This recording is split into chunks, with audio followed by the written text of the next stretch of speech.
you don't get to this level without some form of an ego, Yeah, right? The reality is can you harness that and push that aside, you know what I mean, for your own personal gain, for again serving others. And when the time is right, trust me, if you do this in that regard, like you will be rewarded, like things yep, will benefit you, and you'll start to see it that way. And same with the players. I'm telling you, look at the teams who have the most success. Like it's typically not the teams who have the one or two amazing superstars that are just going to take every shot, right? Like absolutely. this is a team sport. This isn't an individual sport.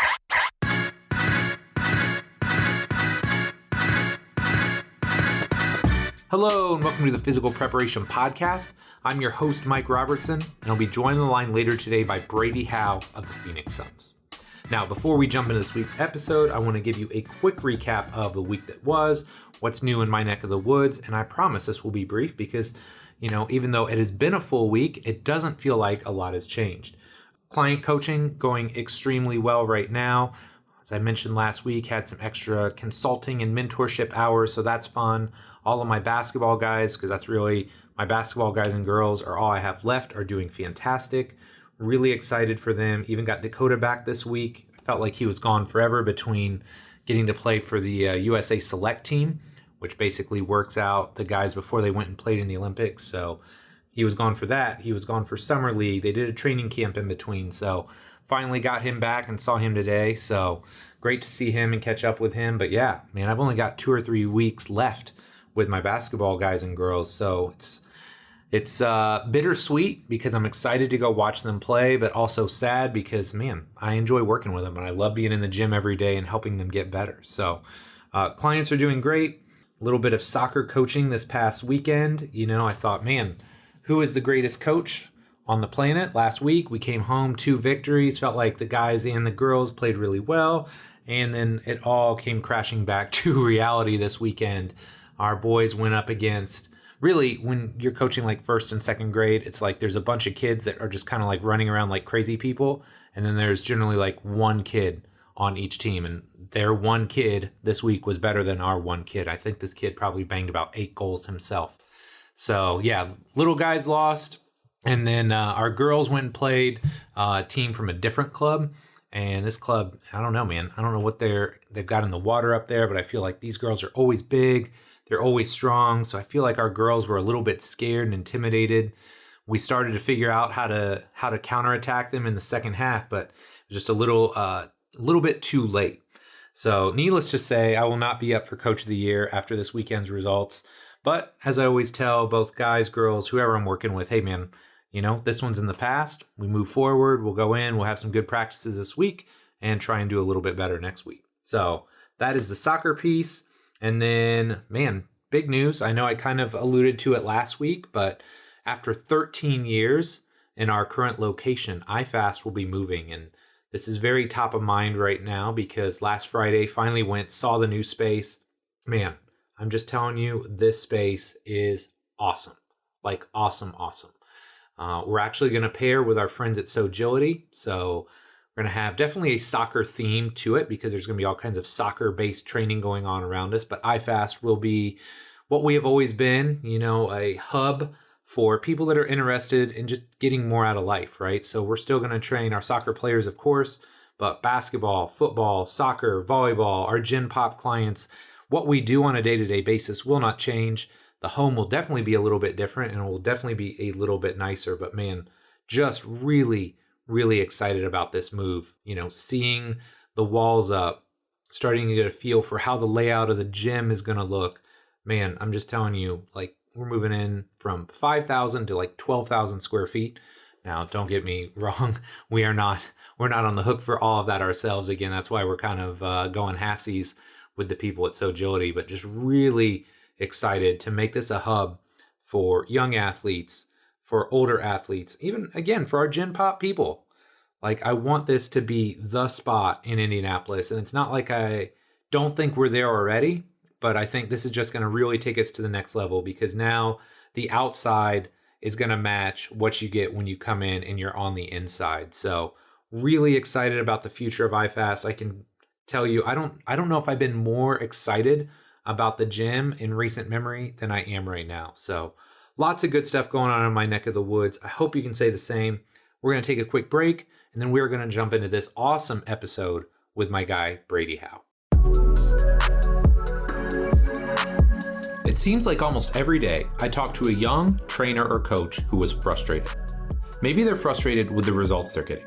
Maybe they're frustrated because they don't have trusted resources to learn from. And maybe they're frustrated because they simply don't have enough clients and wonder how long they'll be able to stay in the industry. So if this sounds anything like you, I've got something that I know will help.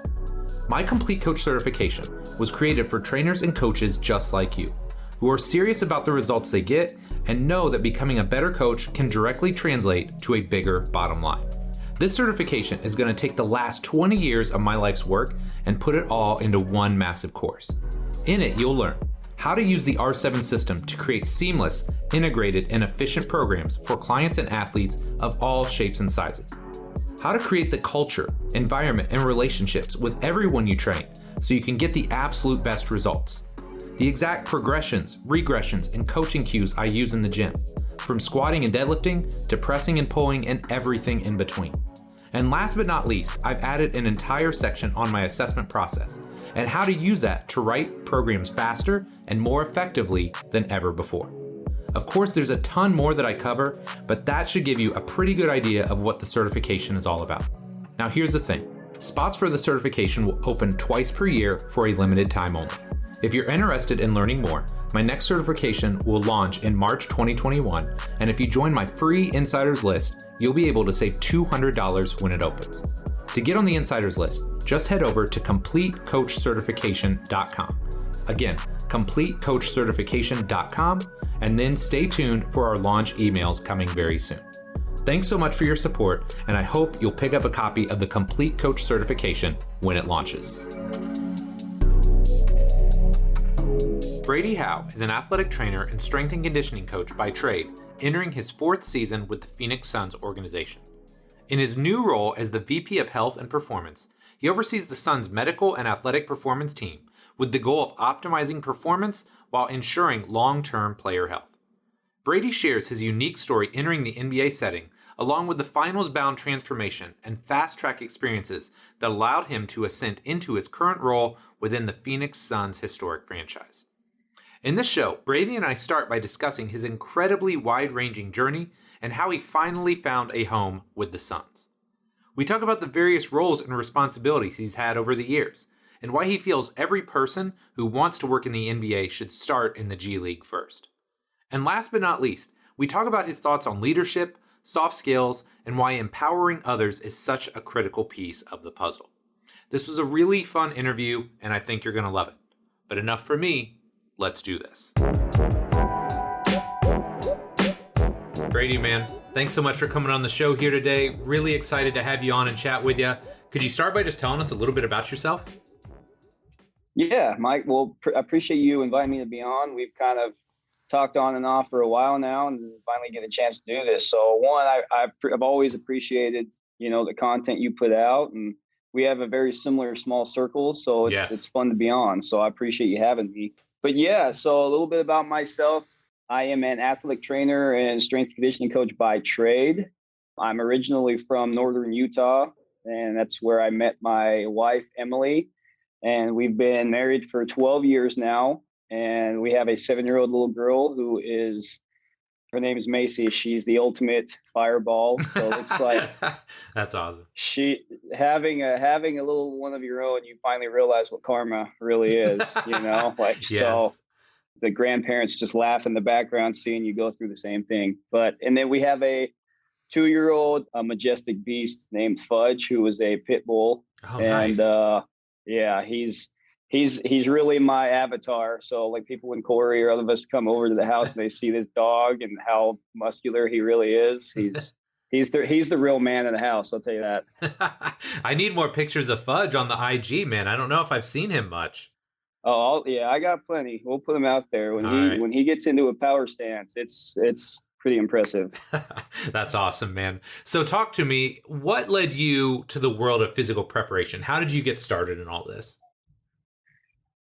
Some of it was just my own selfish exploration, right? I think a Yep. lot of us come from a similar backstory where we wanted to be athletes ourselves, right? In Yep. some regard.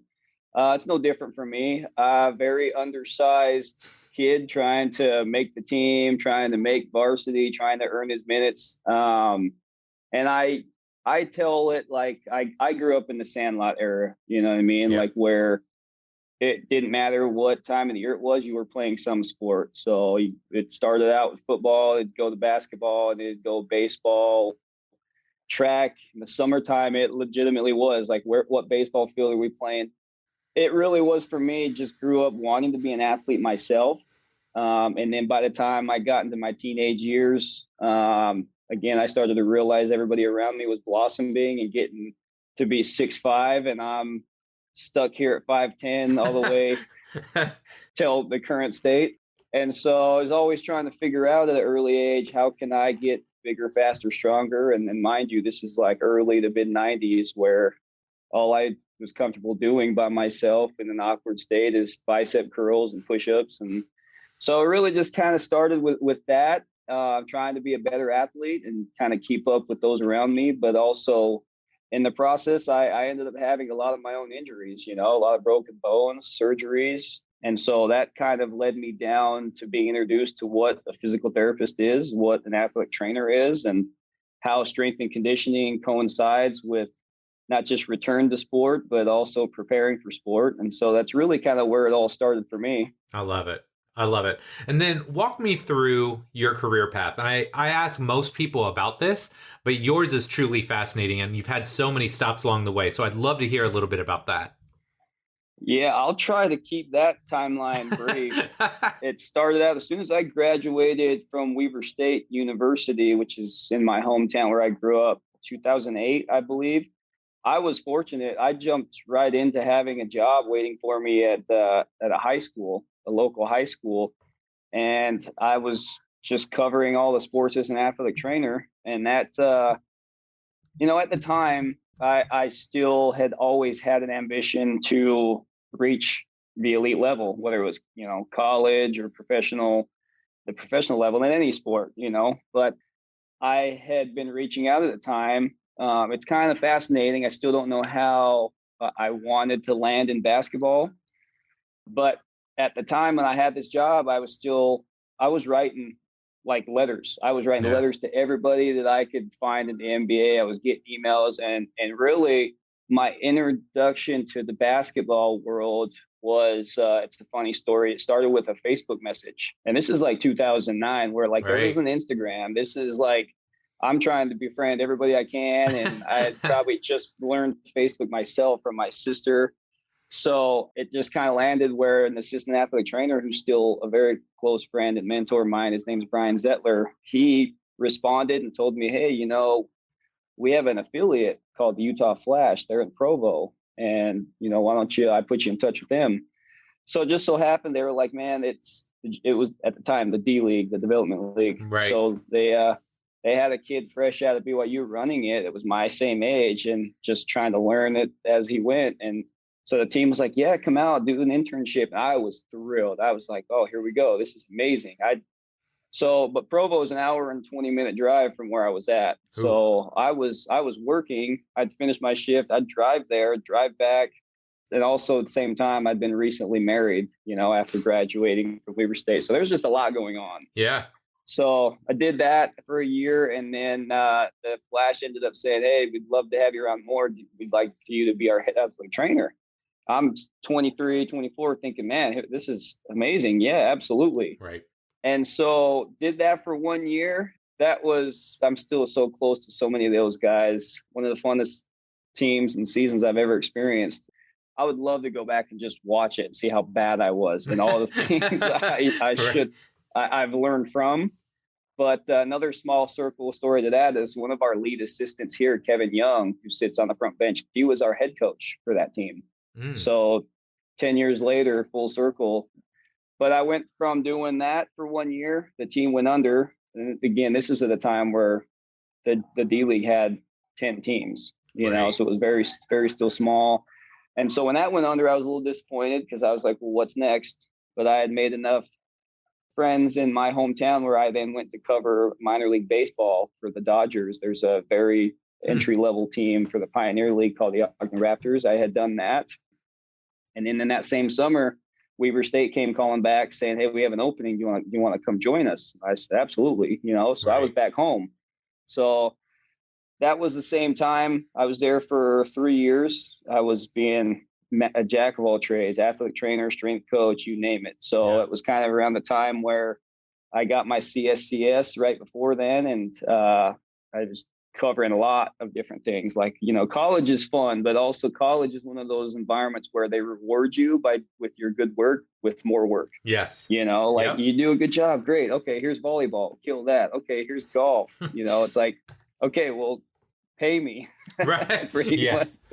Yes. So it was great experience. And I was fortunate to still be able to be involved with basketball. And of course, 3 years with Damian Lillard isn't awful. So it's just could be worse. Right place, right time, So after Weber State, I kind of got a little burnt out. This is where something I'm proud of, but most people thought I was crazy. Felt like I was on track to kind of be in a head position with Weber State eventually, but I got burnt out. I really did. And I have a brother that's 10 years younger than me that I obviously love dearly. And he's kind of like one of those, when you have a brother that's 10 years younger than you, that's following you everywhere and, watching you play sports, and you kind of just beating on this kid his whole life. And now he's in high school and you realize he's a much better athlete than you. I kind of took on this passion project where my high school I went to was wanting to hire me as the athletic trainer, the strength coach, and teach classes, like some sports med classes. And so I left Weber State, and I remember feeling like, it's just the right thing to do. So it was kind of a passion project so I could spend time with him. And it was amazing. It was some of the most fun memories I've had teaching kids. And I go back home every once in a while and run into these kids' parents in the grocery store, and they're like, "Man, they still talk about how you were, like such a fun teacher." And at the time I thought to myself, like, what's wrong with our society? Who would hire me as a high school teacher? Right. Like this is not right. But I only did that for another year before we were expecting Macy. And at the time, I still remember it vividly. Couple of things. One, it was the night that Paul George fractured his fib at USA Basketball. So we had that on at the same time Macy's being delivered. So I remember I'm just watching my child be born, and all of a sudden I see this guy snap his leg, and I'm just like, and then I was pacing the hallways because I had 2 phone calls going on. The Cleveland Cavaliers had offered me a seasonal internship at the exact same time LeBron was coming back. So it's kind of like, wow, this could be cool. But then I'm sitting here thinking, hours after just having our first child, the Utah Jazz called and said that they were going to buy a D-League team this time, but they were going to own and operate it. And that was in Boise. So decided to take the job, kind of stick to what we knew. And again, an internship versus a job, I felt like, I had to have a little stability, even though it was much closer. We could drive to Boise from where we lived. So took that. And again, couple years in Boise, Idaho, we weren't very good at all during that time, but, we were able to build something and had a great time. And some of my closest friends still to this day were on that staff or those players. And after 2 years, we moved to Salt Lake City, which is now the Salt Lake City Stars. So I was a part of that transition and moving the team there, and a lot of opportunities to kind of develop within the Jazz system. And after a season there, Scotty Parker called me in Atlanta with the Atlanta Hawks and offered me a job to be the assistant athletic trainer. And it was, going from Utah and being a Western kid to like, hey, here's Atlanta. Like, it's a culture shock for sure. Like, I was excited about it. I jumped head first. Like, my wife will joke and say I didn't even talk to her about it. I just decided we were doing it. But did that, and then this is where most people laugh. They're like, in a 4-year span, I don't know how this happened. And honestly, sometimes I don't. But it went from G League in Salt Lake to assistant athletic trainer in Atlanta. The very next year, it was head strength coach for the Phoenix Suns.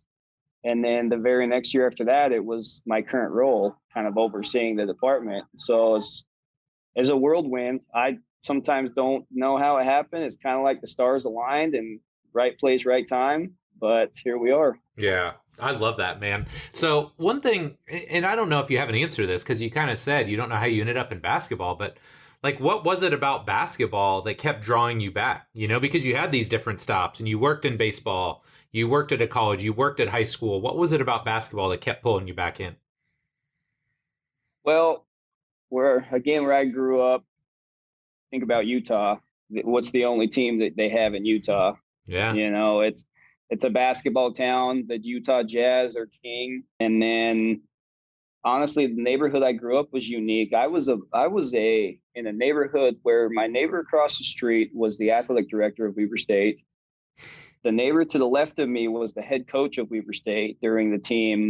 So I was always at camps. I was a ball boy for Weber State when they beat North Carolina. Oh, wow. Okay. So like I was just always, basketball was everything, you know, like the jazz games. Like it was just one of those things where you loved every sport, but I think that's really where it stemmed from. It's just basketball was just so big in Utah, Yeah. you know? Yeah. So I think that's really where it started for me. And I loved every sport, played them all. And I honestly had more opportunities to play football than I did basketball. Oh, wow. But so I played football all the way up till college, but basketball was always kind of that first love. Yeah. No, that's awesome, man. And then what I'd love to talk about and focus on are not just the journey, but like the change and the evolution in your roles and your responsibilities along the way. Because like you said, you've worn the athletic trainer hat, you've worn the strength coach hat. Now you're the VP of health and performance. So would you mind starting by just talking about, like, along those different stops, what your role was and what that would look like on a day-to-day basis? Because there's a lot of people out there, young coaches that listen to this show and they're like, oh, I'd love to, be in the league, or I'd love to, be in professional sports, but they don't know what that really means or like what the responsibilities look like. So could you give us some insight there? Sure. I also joke about this. People that I just run into, and I'll be wearing Suns gear. I'll be in the grocery store, and of course, recently because of the year we had, everybody is just like Suns. Everything is Suns. And Yeah. so when they see you wearing certain gear, they're like, "Where'd you get that?" And the easiest way for me to explain to people what I do, and this isn't to take this away from our head athletic trainer, but to explain what I do to people, I just tell them I'm the head athletic trainer because they're like, "Well." But it's like, I'm not. Obviously, we have a head athletic trainer that's amazing, but trying to explain to people, like, just off the street, you know what I mean? Like what I do, it's like, I don't have 10 minutes to tell you all of the Right. things all the things I do. But it's kind of evolved into a position that, again, I didn't think I would ever be doing, but it's all of the titles and positions that I've held. I feel like they gave me the graded exposure that I needed to fill a role like this.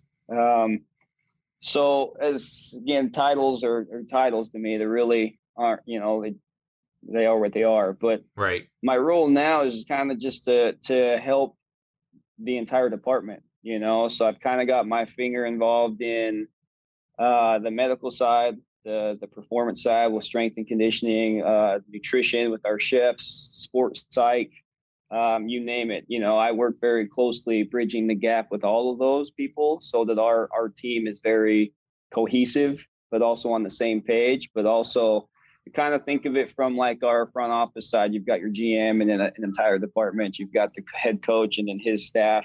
It's kind of very similar to that, where it's just you're in the clouds looking at everything, whereas everybody else is kind of down there in the trenches, kind of working, so it's a good, fun challenge for me, but this is finishing my second year of doing it. But I've always been, like we've already discussed, I've always been one of those where I was just head down, focus on one role, and so now the G League, we probably get into this, but the G League roles, you're a one-man army. So it was kind of similar. So that I feel like gave me some confidence to do that. But when you're at this position and it's this environment, this level, it's obviously a lot more pressure packed and just a lot more thrown at you. So Yeah. No, that's awesome. So, one thing I would love to hear from you as well is shifting from the way I think of it is like moving from soldier to commander, right? Because if you're an athletic trainer or you're a head strength coach, there's still kind of somebody over top of you, right? And you've got certain duties, but now you have to kind of look down and supervise everybody. So, what does your day to day look like when you're doing that? Like, how much of it is communicating? How much of it is sitting in meetings or bringing everybody together? Like, what does the day to day look like for you now? Yeah, that's a great question. Well, I think of it in a few different ways. So what I was expecting still really hasn't happened because when I took this role, I was only a few months in before COVID broke, Right.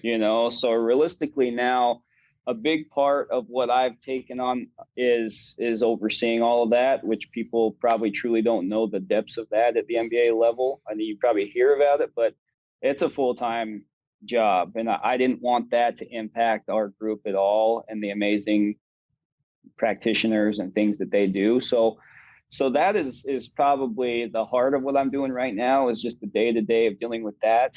So I'm managing that, but I also am involved in kind of every aspect, like you said, from more of the aerial view, right? So it's for me, it's just trying to empower that group to do what they do best, Yep. So it's really just keeping everybody on the same page because whether that's a guy's healthy and he's training for a certain, role on the team, or he's injured, he's got a return to play protocol that we're working through, or we got a new player coming in, which is kind of what's going on right now, right? The Sure. off season, free agency, you're in strategy meetings with the coaches and front office and ownership and figuring out who's coming in, and you're looking into their medical history and what needs to be done if they're signing. And so it depends on the year, to be honest with you, but it's nonstop. I mean, it just, you're just putting on one hat after another, but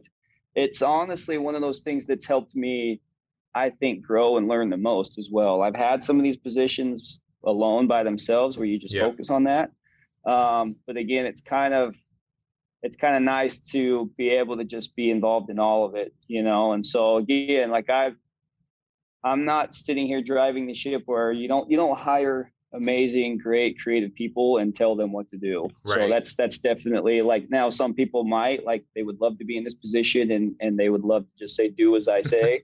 But when you have amazing minds and practitioners like we do in the NBA, especially I feel like here in Phoenix, you're here just to support them, and Yeah. really from the top down, you're trying to figure out what's the vision, what's the culture, what are we trying to drive, starting with our at the top. And so it's really just trying to have that trickle down effect so that our group is doing the same thing and we're matching each other's levels so that our team can be as successful as possible. I love it, man. So this brings up a great point and something that I hadn't initially thought of. But let's say you have an athlete and they happen to be in Indianapolis. One thing I would do almost immediately is connect with you or whoever's working with them and try and figure out, okay, what's going on? What do we need to work on? And there's this back and forth. But you guys are in a point now where, like, free agency, we're in the thick of that right now. You're getting new people in. How much information sharing is there between clubs? Like, if you're getting a new player in, is that just based on like your relationships with guys from other teams, or how is there any information sharing in that sense? Great question, because even looking at it from sport to sport, right? You hear in Yeah. the NFL and Major League, like some leagues are like very competitive. Like Yeah. we don't share anything. I'm not Right. even talking to you. Like on game days, like they won't even shake hands on the field. Right. Basketball is a family. It really is. That's the cool Yeah. thing about it. Like you're competing and you want to beat each other. Of course, you're trying to be that team that's the last standing. For sure. But the athletic training associations, the strength coach associations, you name it, like everybody is connected, Yeah. and so when it comes to that, some relationships you grow, because also it's kind of a revolving thing. It's not just coaches and players, but we've all had, a lot of us have just worked together, in one Right. form or another. There's a lot of growth in the NBA. And so there is a lot of communication when it comes down to that. That's kind of the same when I've noticed with coaches and GMs is the relationships are strong. And yes, you are sometimes having the gamesmanship of it or the Sure. strategy when it comes to trades or acquisitions. But yeah, the communication I think is the strongest thing. And I think that's still something that can be improved because the NBA has grown to having so many cooks in the kitchen, right? Like it truly has evolved. There's so many coaches. There's so many, even the roster spots have grown over a few years, right? So having two-way players now. And so when you add more, it also waters things down to where there's just more holes, you know what I mean? So communication is definitely the biggest thing that to try to hone in on, and that's no different when it comes to trying to recruit a player or sign a player. And you're trying to get their medical history or even their training history, because that's the fun part when you come in. It's like, all right, where's this guy truly at? Because sometimes you'll get guys who live in the weight room or have certain routines when it comes to the medical side,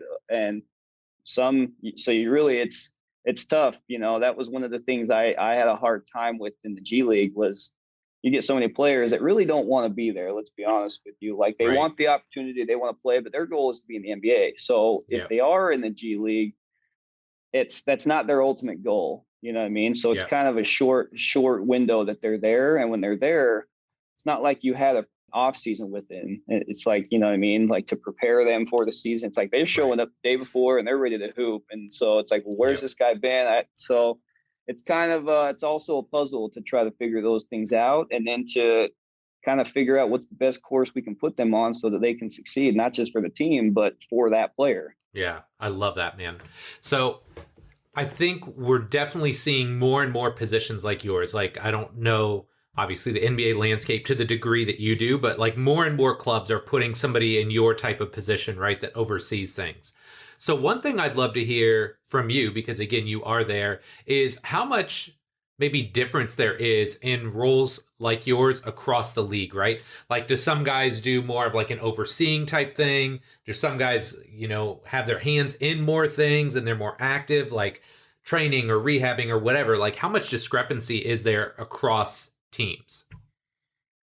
Yeah, I think it gets a little confusing because it really just depends. It's all over the place. It truly is. Like I still personally, as long as I've been in this, I don't know how many teams have a role like mine, whereas some are still kind of like the head athletic trainer is kind of seen as the person running the show. Like sometimes like it truly starts at the top, with management and the coaches, like what's their vision and how they see things. And then, but for us, it varies. Again, I'm kind of overseeing things, but then again, I leave it to those in their positions to do what they were brought in to do. Right. Like that's it. And if you give them that platform, you're going to see them do amazing things. Right. So I would like to believe if you asked any of those that work with me, like they have the green light, right? It's kind of like player, like you've got the green light to shoot. You know what I mean? So it's, but for our staff, it's like just, I want them to being in a comfortable environment so that they feel confident at what they're doing is what they're good at. And obviously, again, it's kind of refining or tweaking things so that the entire group is aiming for the same goals for each player, because that's what we're here for. At the end of the day, everything that we have, all the resources, all the staff is for the player. And so the player needs to be first and foremost, they need to come first, and how our approach is to helping them develop or really just be the best that they can. But I'm seeing it amongst each team. It varies for sure. There are some kind of in a similar position to me who are heavily involved, and sometimes that's a good thing, and sometimes that actually hinders things, I mean, for the rest of the staff. And then there are some who are completely hands off that are just like, they might as well be an executive in the front office that are just, just around if you need something. So it really varies. Each team is different. And I go back to what's the vision of the team, what's the culture of the team. And I tend to believe in the last 16 months, the last 2 seasons, the trend that we have been on, or the short turnaround success that people believe we've had, it comes down to our culture. It really is. It starts with James Jones, Monty Williams, and the relationship they have.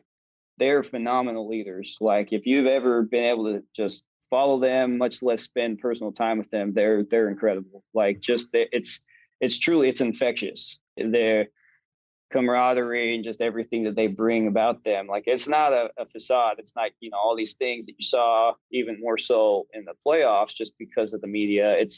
That's who they are. Like, and that's a daily thing. Like, they've created a work environment for our team, and everybody that's been brought in has been brought in to play a part in that. You know what I mean? So it's been a beautiful thing to be a part of. I'm very fortunate, and I've learned a lot from them. That's awesome. That's awesome. And we're going to talk more about them here in just a little bit. But I got one more question kind of about your role. Because one thing I try and do whenever I do these shows is I try and put myself in the guest position, right? And I'm just trying to imagine like all the things you oversee, right? So training, rehab, athletic training, nutrition, all of these different pieces, right? And I just know how I operate, and I'm assuming most of you guys are the same way. It's like, I mean, you want to know all the things about all the different things, right? So how do you go about managing that, right? Is it just that fact that you're just so confident in the people that you have? You're like, I trust this person. They're going to knock it out of the park. Is that kind of the approach you have to have? Because like you said, you can't know everything about all of these different topics you kind of have to oversee. No, there's a lot. There is a lot. Like, it truly is. It's sometimes it gets to the point where you're just like, kind of, where am I? You know what I mean? I'm lost. I could be upside down. Like, I'm just completely, but you kind of hit it on the head. Like, yes, for us, you have to have the right people surrounding you. You know what I mean? Like, and there's no one way to do anything. This is what I love about, if you get to know Corey, if you've ever heard some of Corey's stuff, like, he's so creative. He's so, and it truly is, like, some of the stuff that people either love about Corey, or they might, get rubbed the wrong way because they feel like you've got to do things a certain way. That's how this group is. It's like, you bring people in who are very creative, who are amazing human beings, and you just trust them. You know what I mean? And the thing about our group is also, when this team was put together a couple of seasons ago, is there's only one or two of us who truly had NBA experience. You know what I mean? So the approach for us was just finding the right human beings that fit the culture, that had experience, but more than anything, they've gone through the mud, right? They've gone through the trenches, whether it was college, in the private sector. It really doesn't matter to me, because some of the soft skills, I feel like, are the most important things. You're right. So like, in you get a lot of our athletes that come in, and by the time they're 25 years old, they've probably had 15 strength coaches, from AAU to, they've had moms and dads kind of taking them to clinics and all kinds. So they've had a lot of exposures to different things. And some of them, if you get a mid-30s player, we'll say, who's well known and has every resource, like they've got their routines, you kind of got to follow their lead. And so we're here as a support staff to the players, but it kind of, my role, it comes down to that. You have to trust these guys. You have to trust everybody that's on your team to do what they do well.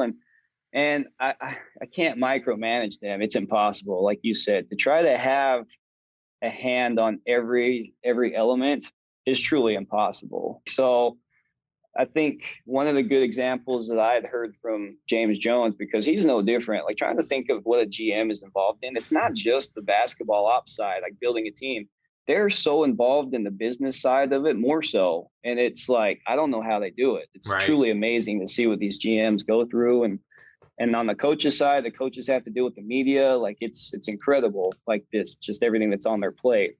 But James Jones kind of told, he's, very well-read guy. And he, kind of used the term, like, you're an executive for a car manufacturer, let's say Toyota, you know what I mean? Like, it's the same thing. Like, you probably got your clipboard of 10 different departments, and you've got to pop in every day. Like, hey, how's the brake department going, or the install? Hey, how's the, like, it's everything, the engines, the computers, the motherboards, like the transmissions. It's all those things. You just kind of popping in and making sure, like, it's almost like you pop your head in. It's like, hey, are there any fires we got to put out today? No. Okay, let's go on to the next thing. And so It's a great question. You know what I mean? It's something that I think we're learning every day. And the longer that a group and a team is together, the more adversity and the more problems you face, and you kind of iron those wrinkles out. And so, been together a couple of seasons now. We've had a little bit of success, but we're always still trying to figure out what's best for our guys and how do we continue to improve. Yeah, I love it, man. Okay, so last but not least, I'd love to talk about leadership, right? And this is something that I feel like gets thrown around a lot these days. We get into these buzzwords and these hot topics, but I'd love to get your take on it because, again, you've moved from just like in the trenches, taping ankles, writing S&C programs to leading a group now. So I'd love to hear two questions. Number one, what does leadership mean to you? And then number two, how do you go about trying to get the best out of your staff every single day? Yeah, even that word leadership technically is kind of a buzzword, right? It's kind of those things like it's always been out there. Leadership books, which I love, by the way. It's one of those things that just fascinates me. Yeah. But it's more so to me about empowering others. Like that's kind of how I look at leadership. It's not like I'm leading you, like, hey, follow me. Like, again, do as I say. It's more so how do you show that you believe in them? And because I'm very similar to how you've seen probably a Monty Williams preach. Like I'm in this to serve others. Like that's one of the things that I fall back on is, have you ever read the book from Simon Sinek, like Start With Why? Yeah. It's kind of just that thought process. Like, why are you in this? You know what I mean? Are you really just in this for sports? And if you remove sports from it and you were still just an athletic trainer or strength conditioning coach, but you weren't doing it for sports, will you still love this? I'm truly in this to help serve others. And that's why I've also found joy in this role, is not just to serve the athletes, to help figure out how we can make them better and live a long, healthy life and career, but the staff as well. Like how can we find things that allow them to grow, whether that's continuing education, whether that's toss them in the deep end and help them learn how to swim with some of these reps in the field that they can get. But it's more so for me, it's just trying to find the best way to empower others, give them creative opportunities that allow them to maximize their potential. Yeah. Well, dude, I just have so much respect for guys in your position because there's just so many things going on, right? There's a lot of pressure, obviously, just the level that you're at. You're surrounded by a lot of high-level practitioners. Like it or not, there's ego involved, right? Just because, look, everybody at that level is really good. So trying to manage the egos of the staff, manage the egos of the athletes, getting everybody to work together, kind of get on the same page and kind of, like you said, like have this common focus and common goal. It's a lot of work, dude. So I got a lot of respect for what you're doing, man. It can't be easy. I appreciate that. But again, if you love what you do, it's you definitely said it. That's a common topic in this level. Is like nobody, even an intern, you don't get to this level without some form of an ego, right? The reality is can you harness that and push that aside, you know what I mean, for your own personal gain, for, again, serving others. And when the time is right, trust me, if you do this in that regard, like you will be rewarded, like things will benefit you and you'll start to see it that way. And same with the players. I'm telling you, look at the teams who have the most success. Like it's typically not the teams who have the one or two amazing superstars that are just going to take every shot, right? Absolutely. Like this is a team sport. This isn't an individual sport. Although some take that mentality and will just bring in some of the best players and let them do their thing. Sometimes that works. Again, there's no right or wrong way. There's a lot of different ways to go about it, but it's a team effort. So if you come in here and everybody's got the right mentality and approach to that, like, you toss your ego to the side, even though it's always subconsciously there, but you just figure out how to manage. Yeah, I love it, man. All right, big question time, my guy.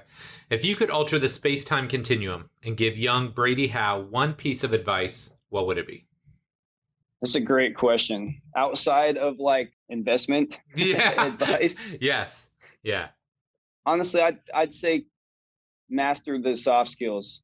I really feel like it's just be yourself. Like we live in such a copycat world. And even in this profession, right? It's just, don't fall a trap to that. I'd say slow down, be open-minded, observe, listen before you speak. And one of the things that I did feel like I learned from Michael Roncardi and those guys when I was in Atlanta was honestly question everything. Like, why Yeah. not? You know what I Yeah. mean? So that's probably what I would, because when we're young, and even right now, I'm seeing it with my daughter, people around me, like the social media craze that we all have. It is everybody wants to copy each other. Everybody wants to be the first. Everybody's Yeah. just be yourself. Yeah. I love it, man. I love it. Okay. Last but not least, we got our lightning round. So I got 5 fairly short questions. Your answer can be as long or short as you like. Number 1, what's your career highlight so far as a coach? I gotta say, just because of the way we just finished, it was just this playoff run. Yeah. That was the first time I've ever been to the playoffs, and to just run the gauntlet all the way to the end like that, I mean, it was a roller coaster. I mean, it really was this last 16 months, starting with the bubble, but just to have the season that we had. But that playoff run, although it didn't end the way that we had hoped, it was an amazing experience. For sure. Okay, can I add one? What was the experience like in the bubble? I mean, I remember watching the videos and you guys are in there masked up and like doing like sand, or not even sandbag, it was like water bag workouts, throwing kettlebells outside. Like, what was that experience like? Yeah, I think that's really where we stood out. The hotel that we were staying at, they paired 6 teams, like the 6 teams who were all battling for the final spot. So that was fun. But that truly is, I feel like, where our story started. Like, we were trending in a good direction before COVID broke that season. We were building something, and that was our first year, all of us together. But the bubble, man, I'll tell you what. And I get it. We were all battling for the final spot. The NBA put us in the smaller hotel. There wasn't a whole lot of things that we could do, but we found enough with the pool and the beach area. Our team was just so cohesive. Like, we found so many creative things to do. Like, even the players, you probably saw, we were playing. I had like taken with us like a pool basketball hoop. We took spike ball. We took all these things with us, just knowing that we were going to be out there so long, that every day it was a new thing. And it was funny. All the 6 head coaches, they were kind of notorious for like doing their morning walk, like laps around like the resort and all that stuff. And every day it was Alvin Gentry. It was Brooks. It was all these guys that were walking by, and every day they would stop and they literally would say, "You guys don't stop, do you? Like, you guys just don't quit." But we're just kind of go type of people, right? Very active people. And we've just found ways to get our players involved in competitive things and just have fun with it. Because, I mean, you're out like this was early COVID. It was like, what are we going to do? We're stuck in this hotel for at least 6 weeks, So we had to find a lot of things to do. And I feel like that our team rised above that challenge, that adversity, you know what I mean? And that's where it started to show. I feel like that team chemistry is where it sparked off. And the 8-0 run in the bubble, I feel like that was because of the character and the chemistry our players had together. Yeah, that's awesome, dude. Okay, you're obviously moved to the top of the world in pretty short order when it comes to the basketball world. What would you attribute that success to? I mean, it's kind of, to probably be a broken record here, I've talked about it a lot, but our culture, I feel like James and Monty have brought in, a phenomenal, not just game plan, but just culture, just being them. They've surrounded this entire program with players and staff who are all, they all have the same goal, you know what I mean? Right. And they're all doing this for one another, but it's our culture. A lot of the things we do drives the winning environment. We have high care factor with kind of the service mentality, and we hold each other accountable and we support one another. So I think it just comes down to that. Culture is, again, a buzzword, right? It could be a lot long, but that's what we have going on here. That's very strong. I love it. Okay. True or false? You once drove the bus for your G League team. This is true, but once, no. But so I drove that bus for 3 years. What? How's that possible? So if you want to know the intricate, fun, odd jobs that you'll have if you work in a G League, I'm telling you, if you want to be in this environment, it should be a requirement that you go work in the G League. And Yeah. it's some of the most fun I've ever had. And you're either going to learn very quickly that you were made for this or you're not. Because it's truly it's like the one army, one man army. It's grown a little bit. I'll tell you that much. But when I was doing it in, 2009, there was a short stint. And then I did it from 2011 to 14. You're the athletic trainer, you're the strength coach, equipment manager, bus driver. You're doing all these things. You're basically just like the team parent. Right. And so, and a lot of those tasks, I mean, your athletic training, the things that you went to school for and the things that you think you're going to do as a practitioner, they take a back seat because the hours it takes to be able to drive these guys to and from practice, to the apartments, to pick up their gear, to wash it, to get it back to them, there's a lot. I have so many stories, but when it comes to driving that bus, I have one story that's pretty legendary that I had to drive like a legit bus, from I had to drive a bus from after the game. We played a back-to-back game in Austin, and we were going to Rio Grande Valley to play the Houston Rockets G League team. It's probably a 6-hour drive in the middle of nowhere. Oh my gosh. And our bus driver got replaced at the last second, and this person had been driving all day. So they're like, yeah, I'm working a double. And the bus driver started to kind of doze off a couple hours into the drive. So our head coach, he starts flipping out. He tells me to get up there and talk them into pulling over. And we're in the middle of nowhere, like the middle of the desert. We don't even know where we're at, but we've gone 3 hours there. So it's like somebody can come take over, but we'll wait 3 hours. We could drive back 3 hours. I finally just was like, no, we're driving this thing because we played the next day. Right. So I literally talked them into we had to have our CDLs, and all those things. So I just talked them into me taking over. So I hopped in there, I turned on some tunes, and then we made it there. But I mean, the G League is going to give you some exposure to some amazing things that you're going to have to find your way through it. Yeah. I love that, man. And I always tell, because so many young coaches, they want the prestige of being at the NBA level, right? Like they're thinking 5-star hotel, charter flights, working with multimillionaires, but it doesn't start like that, or it shouldn't, right? Like there's a lot of hoops you got to jump through, and going through some of that adversity, I think is really powerful for young people. Absolutely. It should be a requirement. I think it's going to help you develop very fast. For sure. Okay. What's next for Brady Howe? Win a championship. Love it. I mean, after the little sour taste we just had in our mouths, of course, that's the goal. But that's a great question. I think of this in two ways, personally and professionally. I think personally, I'm just trying to rejuvenate. We've been going for 10 months straight. And so I just want to slow down, spend as much time with my family as I can. I mean, that's the other part of this. If you have a family and you're going through this, you work a lot, you travel a lot. And so they make the ultimate sacrifice. And so I just want to thank my wife, Emily, my daughter, Macy, and my family back home, because this has always been a dream of mine. And it's amazing to be able to experience that, but to trek them all over the country from job to job. Yeah. It's not easy on them. And then when you bring them to all these places, you're working nonstop. So it's like, it's tough on them. And so really, I'm just trying to commit some time for them right now until the season starts. I love it. Well, Brady, awesome chatting with you today. This was so much fun. Where can my listeners find out more about you and the work that you're doing? Yeah, so I don't have a huge social media presence. I mean, I try to get creative with it. I'm usually toying around on Instagram. My Instagram's bhowe6. I have Facebook where you can just find my name, like Twitter, you can, same thing, just Brady Howe. So that's where you can find me. And then I do think that a few of us on the staff, we have some things that we're going to try to spark off here in the near future that could be some opportunities for everybody to kind of collaborate together and push each other in the field. I love it. Well, Brady, again, man, thanks so much for your time, buddy. I really appreciate it. Absolutely. Thanks for having me. All right, my friend, that does it for this week's show with Brady. Really hope you enjoyed it. Man, this one's been a long time in the making, as they say in show business. We tried to set this up last year.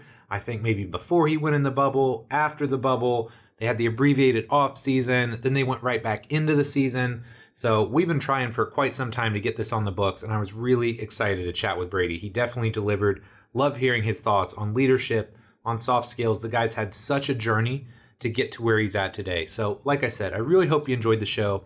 If you did, take 2 seconds out of your day right now, and wherever you consume podcasts, please go there and subscribe.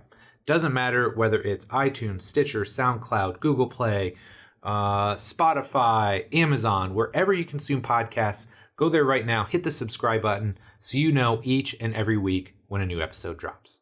So my friend, as always, thank you so much for your support. Love and appreciate you, and we'll be back soon with our next episode. Take care.